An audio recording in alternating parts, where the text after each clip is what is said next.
आजकल की इस बिजी लाइफ में हम लोग कंप्लीट डाइट नियमित रूप से ले ही नहीं पाते, जिसके वजह से हमें कई तरह के विटामिन, कई तरह के मिनरल्स इनके कमी होने लगते हैं।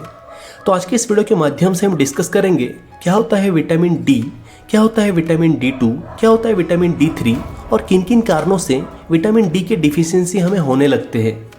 देखिए दोस्तों, vitamin D fat soluble group of vitamin होता है और इसमें विटामिन D2 भी होता है, विटामिन D3 भी होता है। विटामिन D2 को इर्गोकैल्सिफेरॉल कहा जाता है और विटामिन D3 को कोलीकैल्सिफेरॉल कहा जाता है। अकॉर्डिंग टू स्टडी हमारे देश में लगभग 76% लोगों में विटामिन D3 के डिफिशियंसी है। तो अब बात करते हैं यह डिफिशियंसी होता क्यों है। देखिए दोस्तों, इसमें सबसे पहला कारण है lack of exposure to sunlight. Sunlight से हमारे स्किन और बॉडी में रिएक्शन होके हमें विटामिन डी मिलता है। बट बहुत सारे ऐसे पप्पा के परी होते हैं जो कि धूप में बाहर निकलना ही नहीं चाहते। उनको शायद ऐसा लगता है कि धूप में बाहर निकलते ही वो सावलिया काले हो जाएंगे, जिसके वजह से कई सारे लोग धूप में बाहर निकलते ही नहीं हैं। तो ऐसे कंडीशन में भी विटामिन डी का डिफिशियंसी हो सकता है। इसमें दूसरा कारण है हमारा डाइट।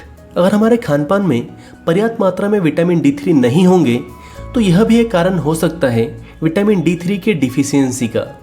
तीसरा कारण है लीवर डिसऑर्डर, क्योंकि हमारा लीवर बाइल जूस सीक्रेट करता है और यह bile juice fat soluble vitamin को ब्रेक डाउन और एब्जॉर्प्शन का काम करवाता है। तो अगर लीवर में ही प्रॉब्लम होगा तो बाइल सिक्रेशन भी कम होगा, और अगर बाइल सिक्रेशन कम हुआ तो फैट सोल्युबल विटामिन का ब्रेक डाउन और एब्जॉर्प्शन भी कम होगा, जिसके वजह से भी विटामिन डिफिशियंसी हो सकता है। चौथा कारण है किडनी डिसऑर्डर, क्योंकि हमारा किडनी भी विटामिन D3 एक्टिव फॉर्म में कन्वर्ट करने में हेल्प करता है। तो जाहिर सी बात है, अगर किडनी में प्रॉब्लम होगा तो विटामिन D3 का भी डिफिशियंसी हो सकता है।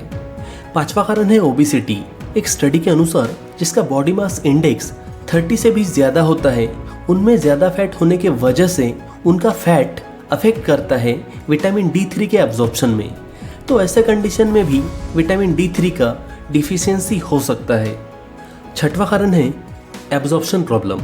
सेलियाक नाम का एक डिसीज होता है जिसमें न्यूट्रिशन इंटेस्टाइन में ठीक से एब्जॉर्ब ही नहीं हो पाता, इंक्लूडिंग विटामिन D3। तो ऐसे कंडीशन में भी विटामिन D3 का डिफिशियंसी होता है।